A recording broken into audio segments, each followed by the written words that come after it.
Morning. Well, this is my first time streaming. I hope everything goes well. Not sure how this works, but today, today I'm gonna read the story called Wanderlust. A little bit background of me. I'm Shadow Lady, and my name is Davina. So I wanted to be a voice actress, and this is something that I'll do to read out games without any voiceovers to practice my pronunciation and my delivery. So if if I read anything wrong, please let me know. And let's go into the game.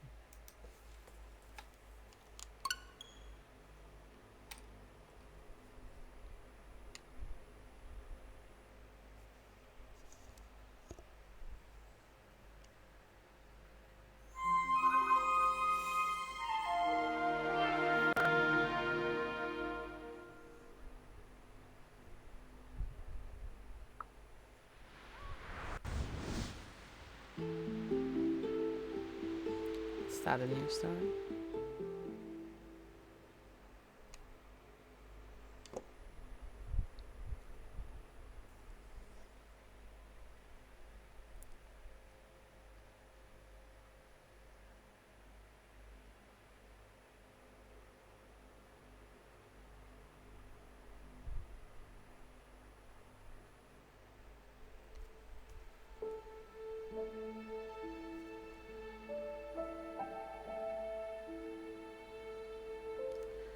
The travel narrative is the oldest in the world. The story the wanderer tells to the folk gathered around the fire after his or her return from a journey. This is what I saw, and it is the origin of narrative fiction too. Ah, that's so fast.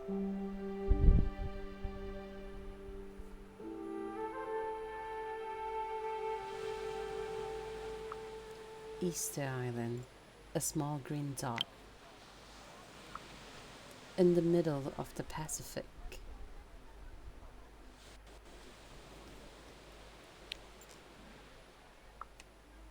Six-hours flight to anywhere.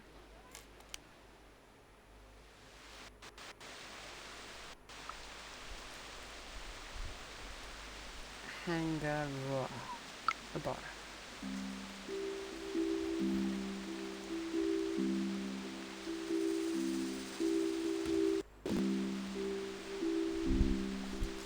A chance meeting. Imagine that you arrive on the island. Imagine that you are greeted with a flower necklace. Imagine how impatient you are to see the famous Moai. Imagine that you live on the island. Imagine preparing for the next batch of tourists. Imagine how busy you are. With people engaged in their routines, it was no wonder that only the ancient stoneheads paid any attention to the weather. The rain came out of nowhere. A curtain of water obscuring the view from the terrace. Which I choose. I watched the tourist. Surprised tourists, swearing and laughing, scattered around looking for a place to hide. They forgot about the giant stone heads that made the island famous and focused on protecting their cameras, phones, and wallets from getting drenched. After the stifling heat of that day, the sudden shower was a blessing, yet they ran. Soon, the last group of tourists found shelter under an awning on the terrace. The bar was a popular place. The view was beautiful, and the beer was cold, local, and expensive. As always, the tourists all looked the same. If you listen to their accents, You could try and guess where they came from, especially when they are as loud and made as much disturbance as the wet group under the awning. I listened. In situations like that, you do not wish to eavesdrop, but you hear. Looks like we'll spend some time in here, said someone in English. We might as well make ourselves comfortable. I heard chairs and tables being rearranged. I must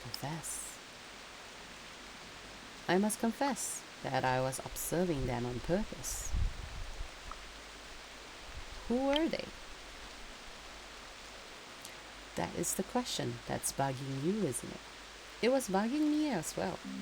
At the moment, I didn't mind being an anonymous observer.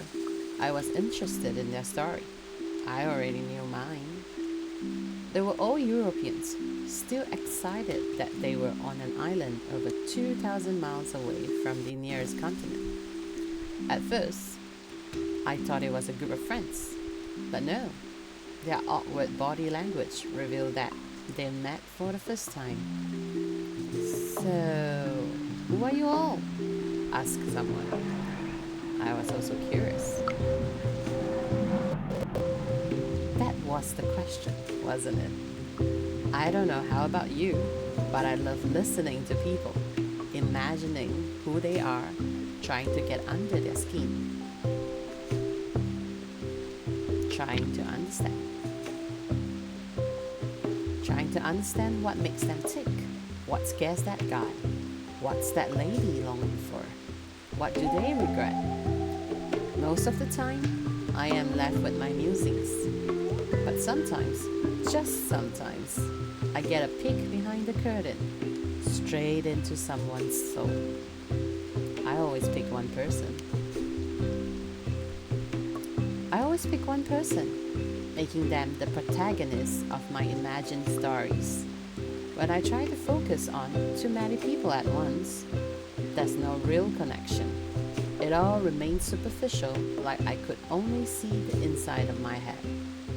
It was easy this time.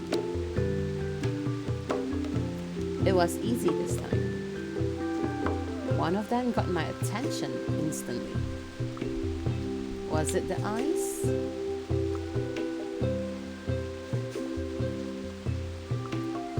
She was all smiles.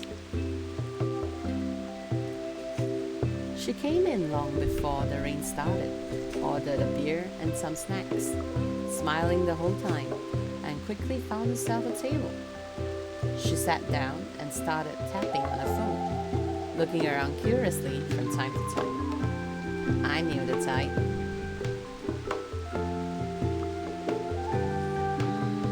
Which one shall I choose? Smiling too much? Self-important? Or the naive one? Let's go with this one. The naive one. She had little experience and was probably stumbling around, unaware of what was happening around here. But if you ask her, I was sure she'll have strong opinions.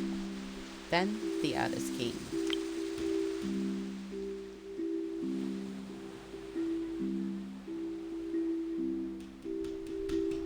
Later that evening, for a bunch of strangers, they got along well. The rain stopped, giving way to beautiful sunset, and they didn't even notice. Drops of water shining on the palm trees, small lizards catching the last rays of the sun, the dormant volcano in the distance, all that was lost on them. They talked over their beers, joking, laughing, getting to know each other, getting to know one another. I listened.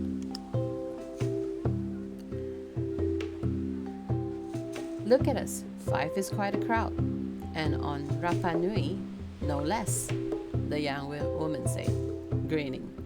I'm so curious about what brought you here. I'm Martine, by the way. I was curious what made them tick, and what would happen between them. Would they remain strangers? Would they become friends? Would drama ensue? Introductions follow. The older lady from Portugal was called Adelia. The father and daughter came from the UK. He was called Henry and her name Henriette. Martine was from Germany. And the guy from Poland was called Tomek. I listened to Martine.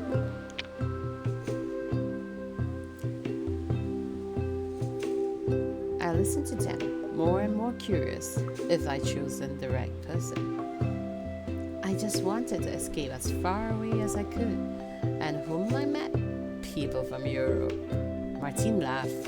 The funny thing is, it happens to me all the time.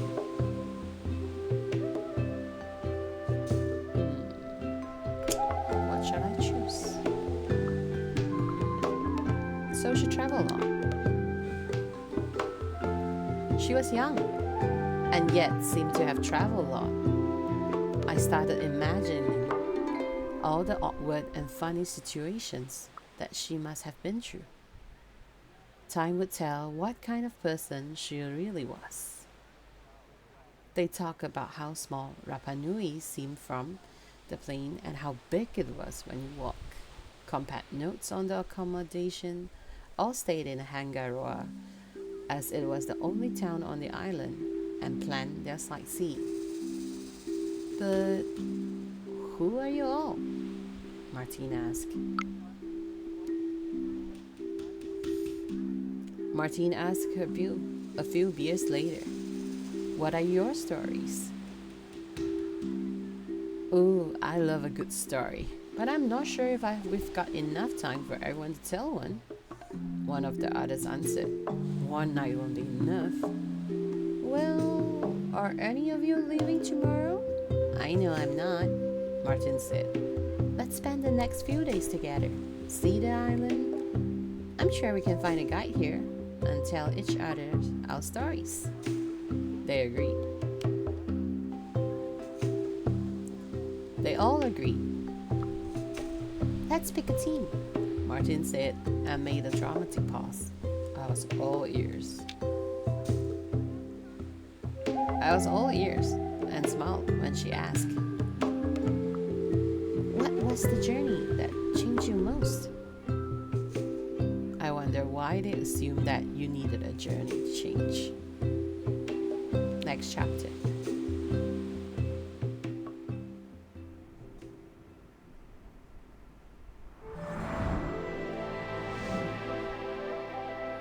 Wanderlust Travel Stories, Chapter 1.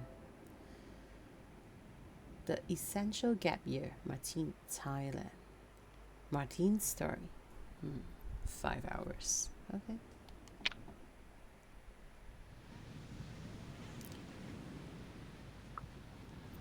Anna Kenner. They met at a beach.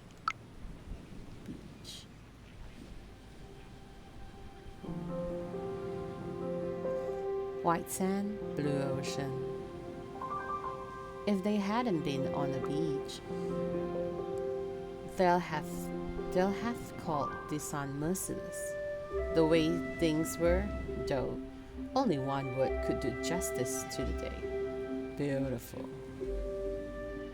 Anakena was a classic beach. Anakena was the most picturesque beach you could imagine, complete with soft white sand and coconut palms. The latter were a relatively new arrival from Tahiti. The only thing that indicated you were on Rapa Nui and not one of the thousands of beaches dotted throughout the Pacific was Ahu Nau Nau. The statues stood near the beach, faithfully watching the waves roll in. They relaxed. It was a good day for sunbathing, swimming, and doing nothing. And they did just that. It's like the islands in Thailand, said Tomek. I went there on my honeymoon. It was the first time in years anyone convinced me to fly. Martine opened one eye and propped herself up on her elbows, her colorful towel glowing in the midday sun.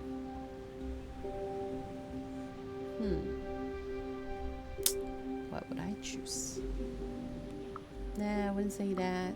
Maybe a bit. Maybe a bit.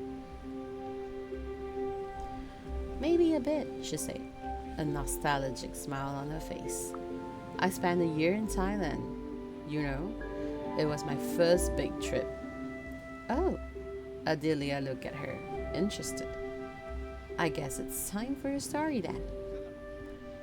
It was my gap year. Yeah, that trip was pretty essential, Martin started. It was my gap year.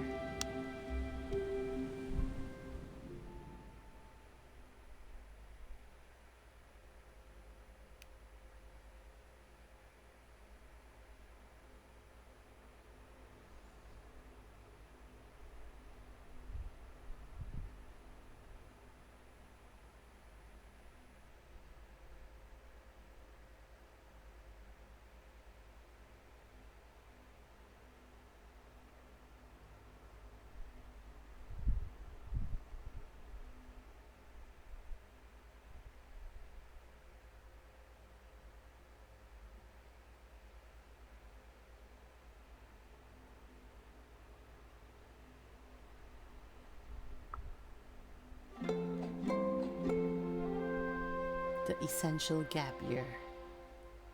It's in Southeast Asia. Let's begin the story. Okay, we're in Bangkok. Oh, what's this? Optimistic. Time is evening. We have 150,000 baht. Okay, let's get out of taxi in Bangkok. My first steps. I got out of the taxi that had brought me here from the airport, and everywhere I look, there were people and stalls. The air smell of coriander and pad thai, of the Chang beer consumed by tourists, sweet cola and rum, weed, sweat, and excitement. I was on Khao San Road. You want trip? Good price, someone said as I was standing, just looking at the street in a daze. It was a middle-aged Thai woman in a yellow t-shirt. The name of a travel agency splashed across the front.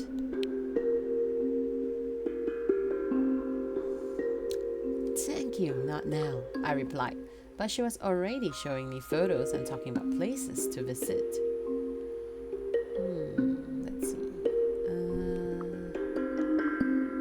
Let's see. I listened as she bombarded me with attractions. The old city, the Dusit Palace, historical places, some statues, market after market.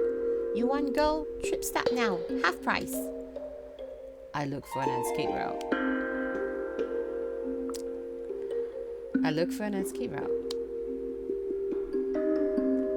I'm sorry, I need to eat something, I said, and I went to the nearest food stall.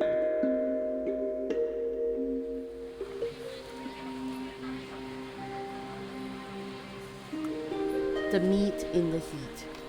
Meat sizzle over charcoal on a battle grill that looked like a repurposed wire fence.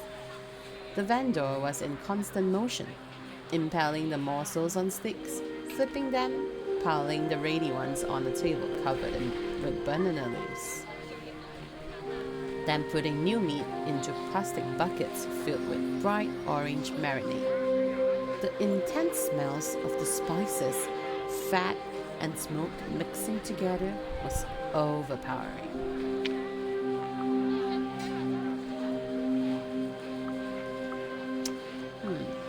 It looked delicious. It was disgusting. Was it safe to eat?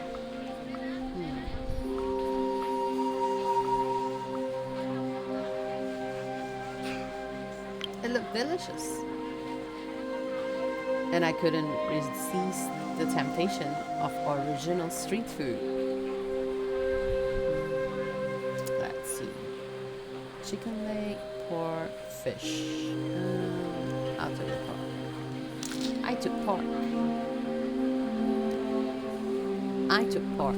Or at least, I hope it was pork. The small pieces of meat on the stick were surprisingly tender and bursting with flavor. It was nothing like the shish kebabs I had back at Alexander Palace. Down the rabbit hole. Khaosan Road was like a decompression chamber between east and the west. East and west. Between the ones who were leaving and the ones who were on the beginning of their journey. The porch, on which you leave your shoes, coat, fear of bugs, and desire to hurry. Down the road. The one who asked why. Hey, you're new here, aren't you? The guy who asked spoke with a thick American accent and couldn't have been here for long himself. Pale and red-headed. He wore shorts and a t-shirt with a robot on it. I liked the print. He looked at me curiously. I didn't want to talk right now. Sorry, I'm in a hurry. My boyfriend is waiting for me. He rolled his eyes.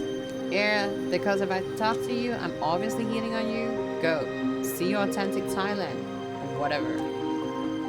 He sounded angry, but it was mostly just cynicism.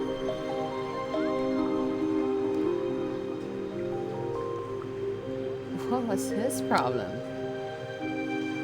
What's your problem? I immediately realized he was waiting for this question. Have you read The Beach or seen the movie? I shook my head. So he decided to enlighten me with a rather patronizing expression. The story was about the search for earthly paradise on a beautiful Thai island, and ended with a massacre, and it had apparently influenced him greatly. I don't believe in an authentic Thailand. Everything here is made for tourists. Everything is for sale, and it's all for people like you and me. If your culture and identity are for sale, if you use them to fulfill someone else's dream, can they really be authentic?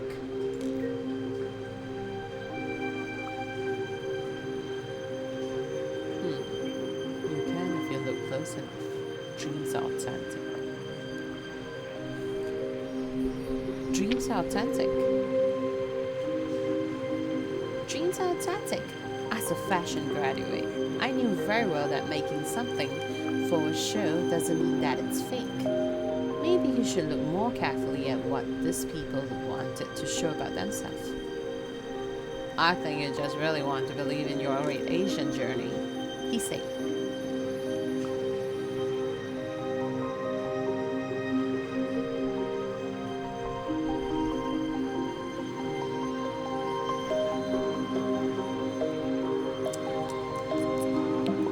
He wanted that too.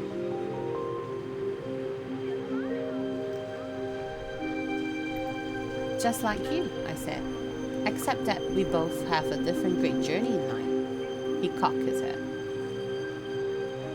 Want to find out whose dream will come true? We can exchange numbers, call each other in a month, and see what we've discovered. I agreed. We exchanged numbers and went our separate ways.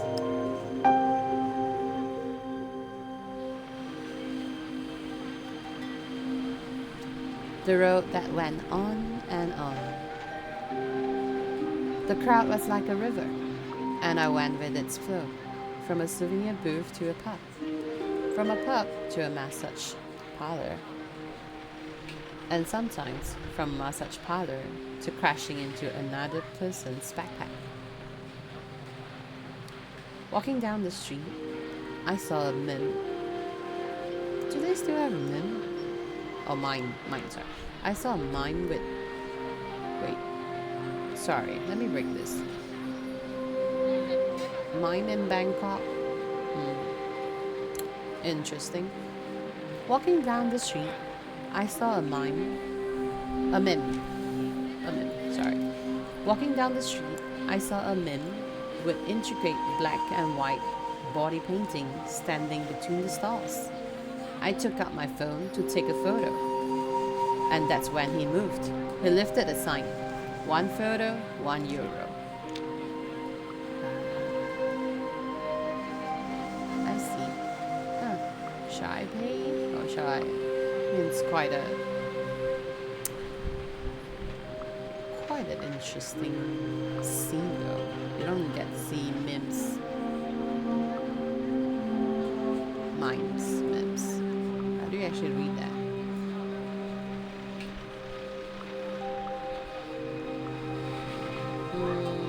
I'll pay. And it's, like I said, it's not an everyday scene.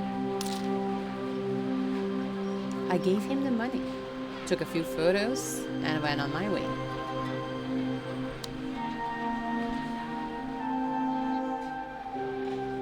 The one who knew why. I saw her just as I began to be blinded by all the lights, sounds, colors, and smells. A tan girl who must have been here for some time now, calm and maneuvering through the crowd with ease. The clothes she wore must have been bought in Thailand, but not from any of the stalls that surrounded us.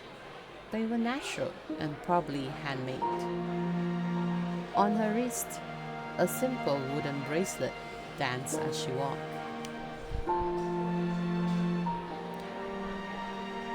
She was certainly a person who could tell me something about the real Thailand.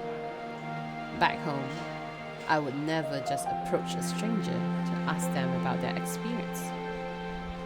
And yet, I was not at home. Would you mind a little company? Would you mind a little company? I asked.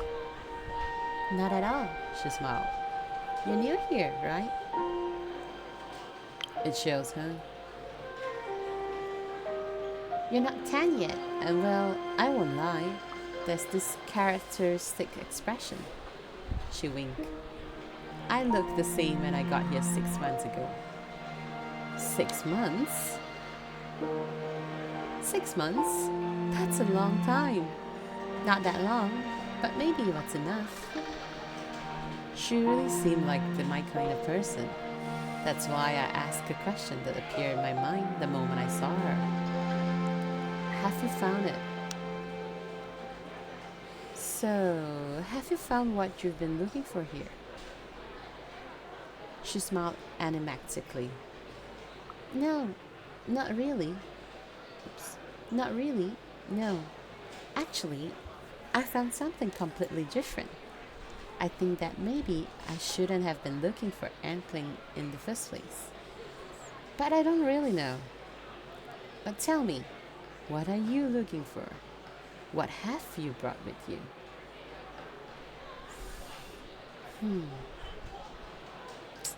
That's a very good question.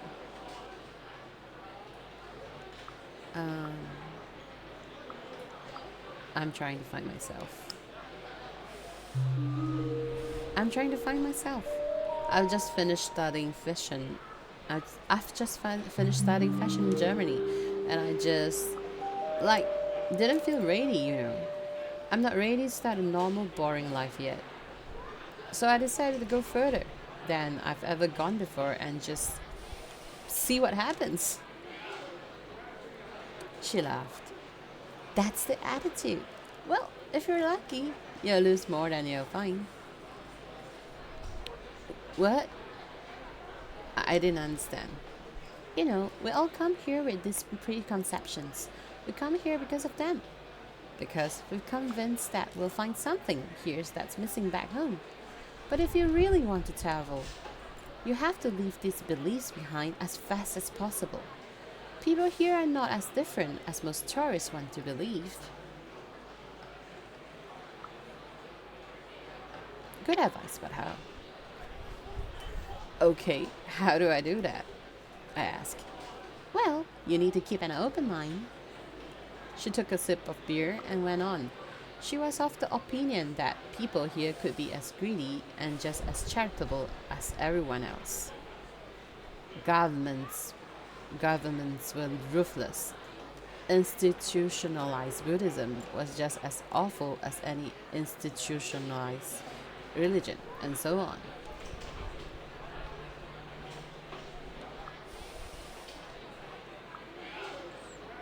Yet she liked Thailand. Why?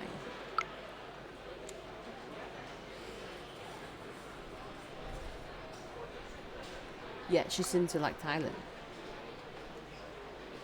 Why was that? I've met wonderful oh, I've met wonderful people here, had awesome adventures, and I actually learned something when I left my ideas about East, West, and the Orient behind. I could respect that.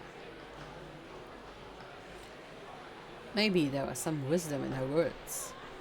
Well, let's see what you'll say when your trip. Oh, sorry. Uh, well, let's see what you'll say when your trip is over. For now, I have to go. My girlfriend will kill me if I don't get back on time. Maybe you'll drop me a line? It was a good idea. We exchanged contacts. Her name was Maya, and she went on her way. The road without end. Khao San Road was crawling with people. Every few steps, I noticed a different language, and the scent of different spices drifted around me.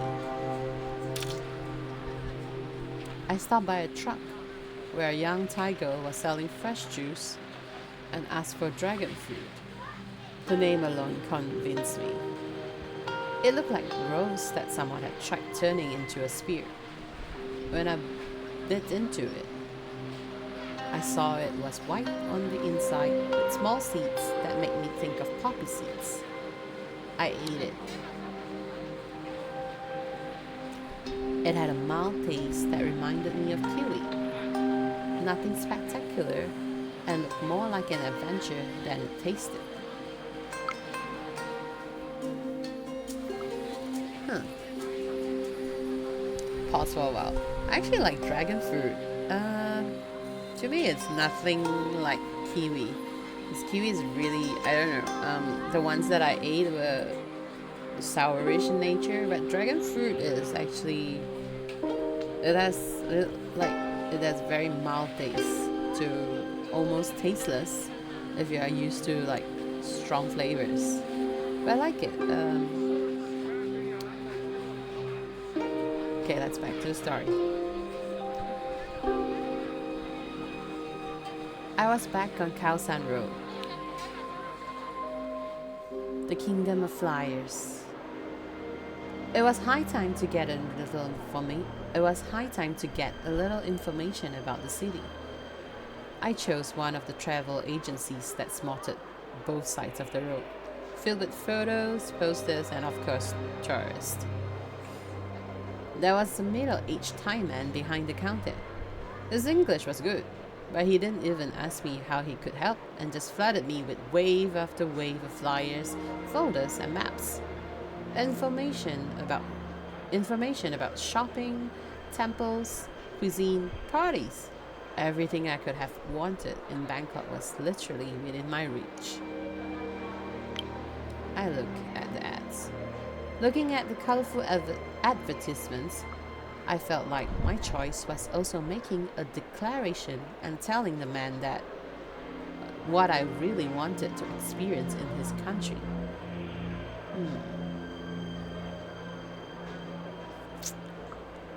Fashion.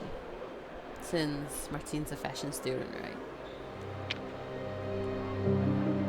Fashion, of course. It was my major, so I had to see local clothes. Looking at the paper in my hand, I was sure that to find myself, I need to look at the thing that inspired me the most in life, fashion. Maybe if I found a new way to look at it, I'll find a new way in life, a new way of life. Now I had to find a place to leave my things and maybe sleep. I took care of that before. I took care of that before, back in Berlin, by looking up possible accommodation online. There were two places that seemed interesting. The first was a hotel that demanded its guests were well behaved and respect Thai tradition, while the second was a hostel near Khao Road. Oh, okay, I can choose. Respectable hotel, casual hostel. I'll take the casual hostel.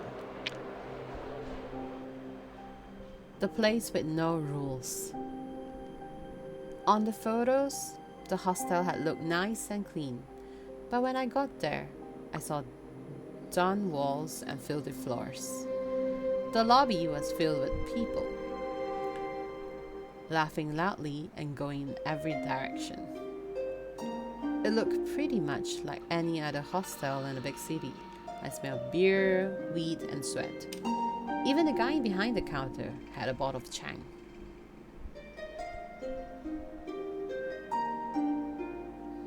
I went to the counter. The clerk was a young man. His English was good, and his expression cheerful. "Hi, you want a room, right? Give me a minute." He reached for a worn-out notebook. The pages looked sticky. "Welcome, Thailand," he said, smiling at me. "Your first time here? What do you want to see? You want directions?" I don't think that's the correct accent.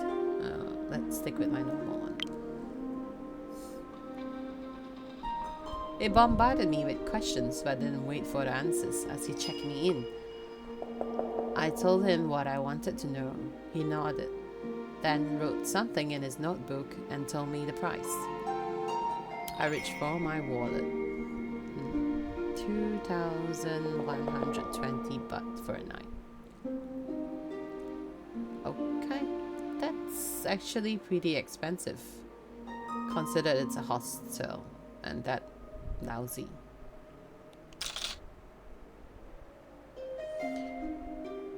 I reached for my wallet and counted the required amount from a fat wad of banknotes. For now, you are the only guest here. You're a lucky girl, so you get to choose any bed you like. He flashed me with another smile. I went to my room. The room without a view. The room was painted piss yellow, and through the window, I could see a concrete wall of the building next to the hotel. It was a 6-person bedroom with bunk beds and key lock closets. There wasn't a lot of space for anything else. Oh wait, it's 2,120 baht. Oh, okay. Oh, sorry, I've miscalculated. It's reasonable, I guess.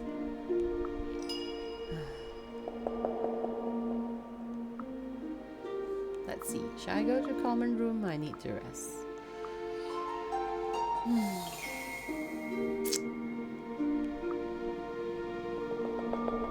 You know what?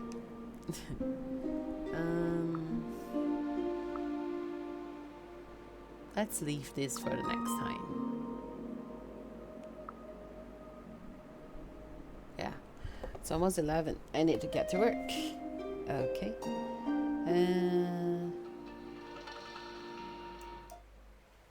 That was quite fun. I didn't expect that from Easter Island that we will go all the way to Southeast Asia, Thailand. I've been to Thailand twice, Bangkok once, and Phuket Island once. Both were quite fun and enjoyable trips. So, yeah. We'll continue to travel next time. Hope to catch you guys soon.